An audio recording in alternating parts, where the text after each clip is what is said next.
Hi there. I just want to talk about something. I'm coming from a hair salon, and we have my sister and her friends over there. I don't know if this camera is right. Let me see. Okay. So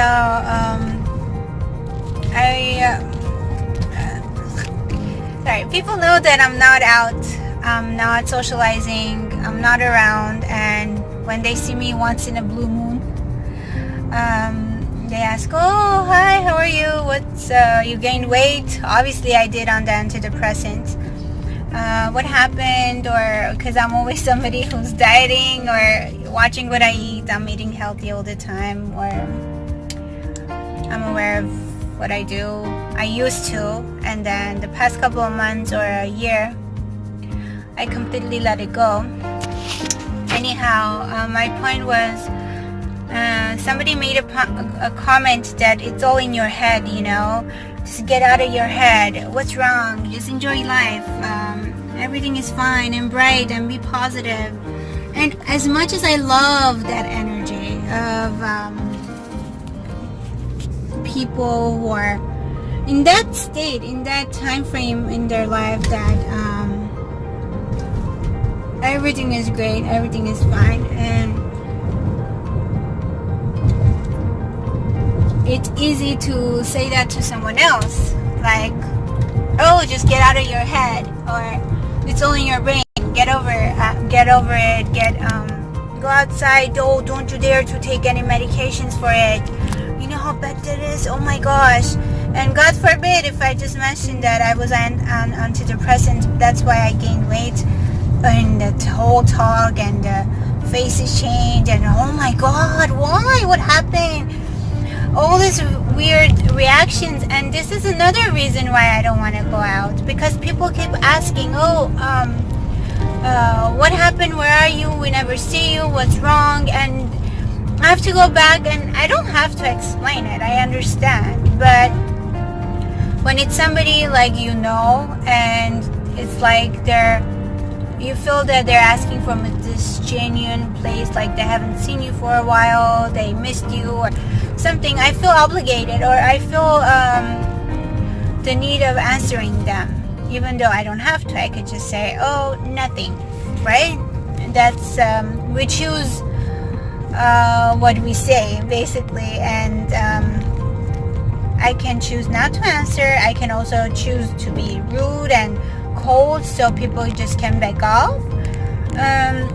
But if you're not that kind of person, let me say this, if you are just a cold person who can just tell off people, most of the time you don't even end up being like depression or anxiety, but that could be vague. No, that's a wrong statement. You can be, there could be other factors, but most likely, in my opinion, if a person is very sensitive person, they are people pleasers. I don't know if that sounds right, but like, you like to please everybody, not to hurt anybody's feelings, you're being polite.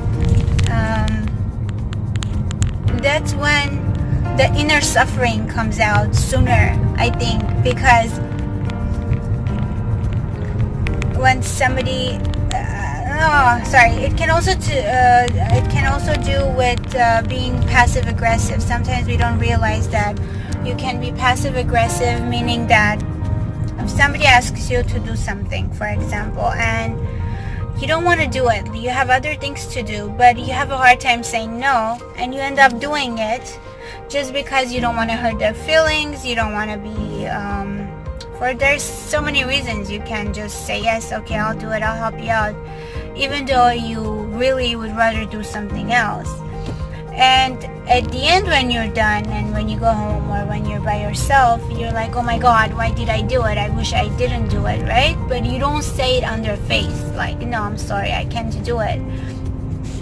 I think this is one example of being passive aggressive. You do it for them, and then you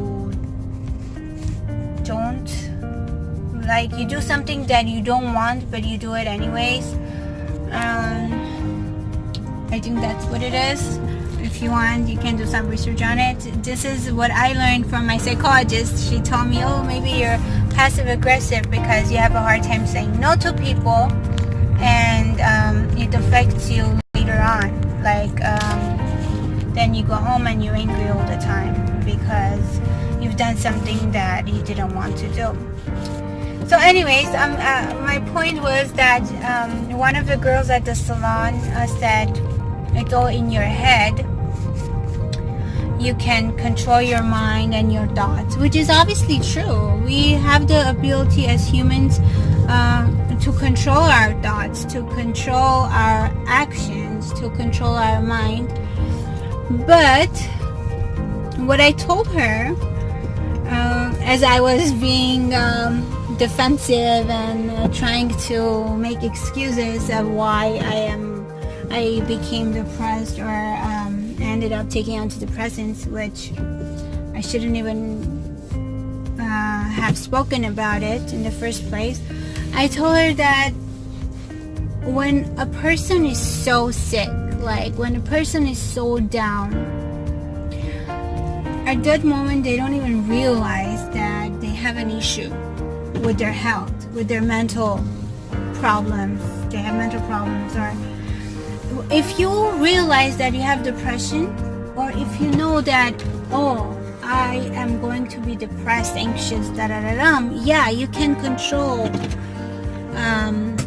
You have the ability to control yourself and what you do. But if all of a sudden, due to life circumstances, let's say your life changes and something bad happens and you become sad, or for no apparent reason you lack so much energy that you don't even want to get out of bed and do something, I think in my opinion, I think it's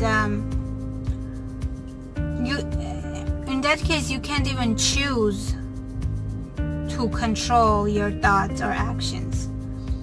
I can give you an example. Like yesterday, my kids, I brought them home and I gave them food to eat, and I said, Michael, you do your homework and help Isabella, and I will be laying down here for a little bit. I went to my bed and couldn't get out of bed. Like I was so exhausted, and it's not like I've done something. No, yeah, I didn't sleep the whole night, but I slept in the morning while they were at school. I didn't have energy. I did not have any power in my body, any kind of motivation to get up, to get out of my bed and do something else. So I just closed my eyes and escaped the reality, as I always say, and that feels good. But okay, I thought about, okay, it's all in my head. I can do this. I have to wake up and I have to force myself. But I couldn't. I don't know. Maybe until a person is not in a situation like this, they will not get it, unfortunately. And I wish and I hope nobody ends up feeling like that. Nobody ends up feeling depressed or anxious or whatever. It's not a fun sin. It's not a fun state of mind. It's not something to be proud of, or I don't know. But in my opinion, if it's true mental disorder, if it has a true issue with the chemical imbalance in the brain or whatever, then sometimes we cannot choose what to do. Sometimes it's like we're helpless. I don't know. I hope, as I said again, nobody feels it in order to understand it. I hope nobody has to go through it. It's okay if they just talk, because I say the girl, she's so energetic and she's so cool and fun, and I love her. And she was just telling me, you know, it's all in your head. Stay away the medications. Just go on jogging. Don't talk to anybody. Go to jogging. Do this. Do that. Stop doing all the diets you're doing. Da-da-da. And all the things she told me, I understand. It was great and it was for the sake of my own good. But now that I understand, I need to do more exercise in order to beat anxiety and depression. I will do it when I have somebody maybe helping me to get out of the house and to get moving. But there is this thing that she does not understand because she's never been there. And on the receiver side, since I understand that she's never been there, that's why she's saying, I said, oh yeah, I should do that, I should do that. I didn't want to argue, because if somebody was never depressed before, I don't know if I like my hair, to be honest, then it's hard for them to understand, and it's even pointless to even argue and show them that, oh, you know, this is the reason why I am depressed and this is what happens. I even find it pointless to even argue with them. It's okay. Only when they are feeling down, only then they will search and look for answers and understand why a person is going through such things. I don't know where my camera, I think it's on this side. Yeah, my camera. But if I end up posting this video, I just wanted to say I want to say something, but at the same time I understand why people say stuff like that, because they don't have enough knowledge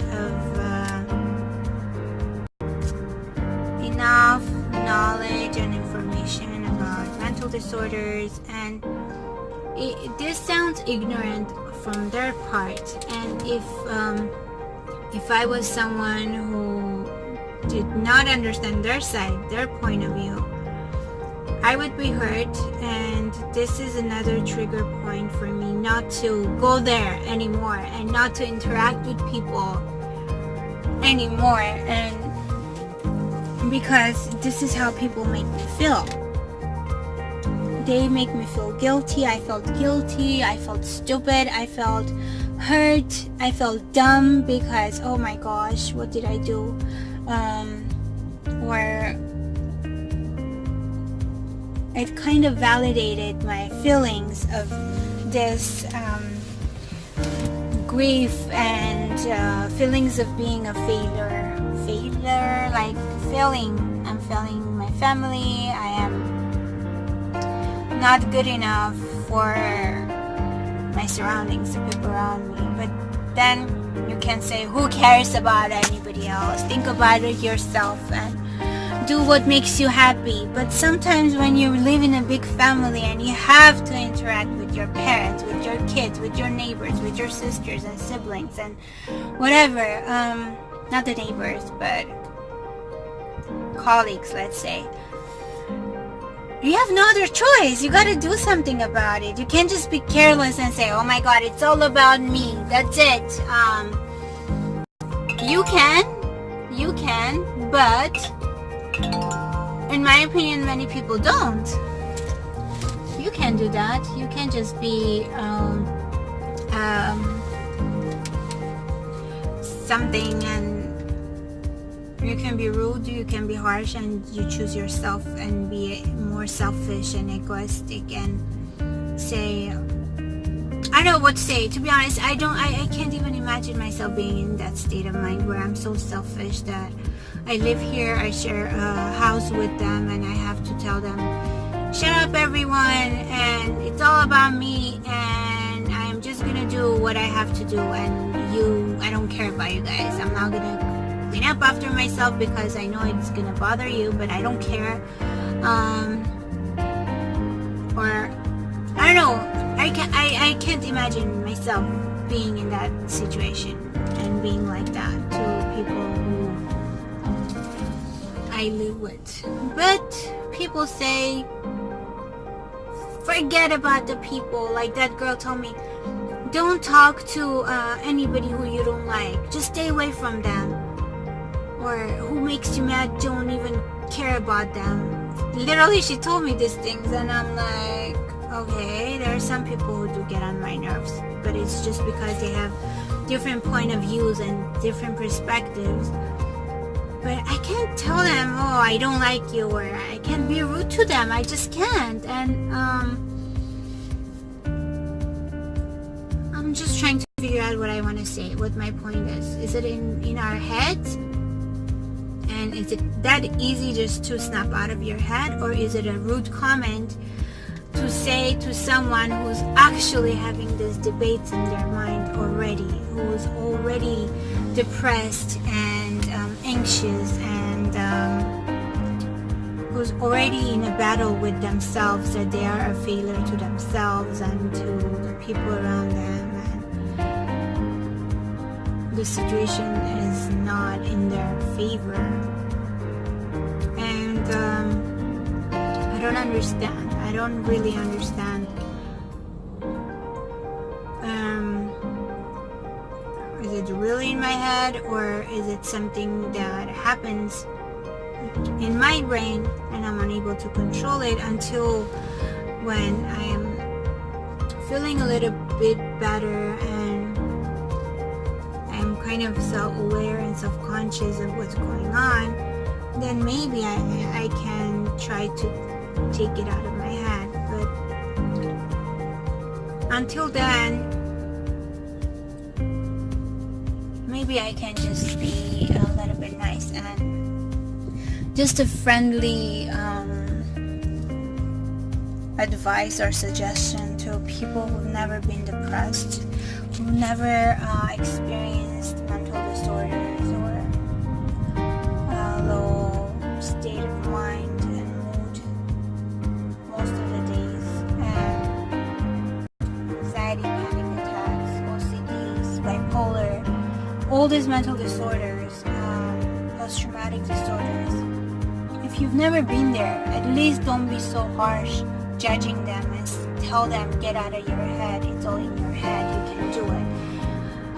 If it was that easy, trust me, we wouldn't even tell you about it. We can just do it, because anyhow we are humans and we want to be good, we want things to get better. Just if somebody's suffering and you see them, if you can't say anything good meaning if you can't listen to them and if you can't hear them talking and feel their pain, don't even bother to say anything, because it's not gonna help them. Your advice, I'm sure, if they're already out and trying to socialize, trying to get out of their comfort zone, your advice is not gonna help them. I know you're saying in good manner, in good sense, like you want to help them, but trust me, I don't think most of the time it's gonna help them. At that point, feeling more understood will feel is a more better place to be than being judged, in my opinion. So I guess that's why I wanted to make this video, just to say to those who are watching and who's never been there, most likely people who are watching already have been depressed and or developed some kind of mental illness. But if somebody cares and watches it and never had experienced these mental things, I just wanted to say be more genuine. I hope you never experience it, but please, if you're watching it, maybe there is a reason you're watching this video. Please, I really want to ask you to be more gentle around people who are already struggling. I don't want to say, oh, feel sorry for them. No, that's totally opposite of what I want to say. Don't feel sorry for them. Sometimes people choose to live a miserable life. Sometimes people do have options, and it can come out of laziness. But most of the time, when a person is really suffering,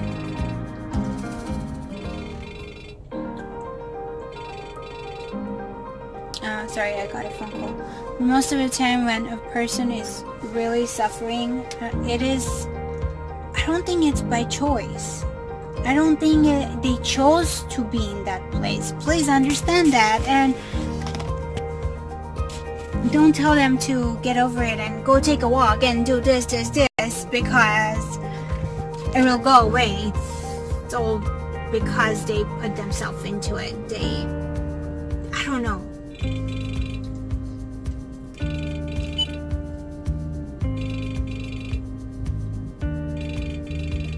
Sorry, I'm getting a phone call. So, anyhow, thank you so much for watching. I hope I was able to make my point across. I'll make more videos. Thank you so much for watching. Please subscribe to my channel. I want to grow my channel, or at least I like to know that my videos are helping someone, so I can make more videos, because this takes lots of time and effort for me to do this, just to help somebody. Okay, thank you. Bye bye. Have a good day.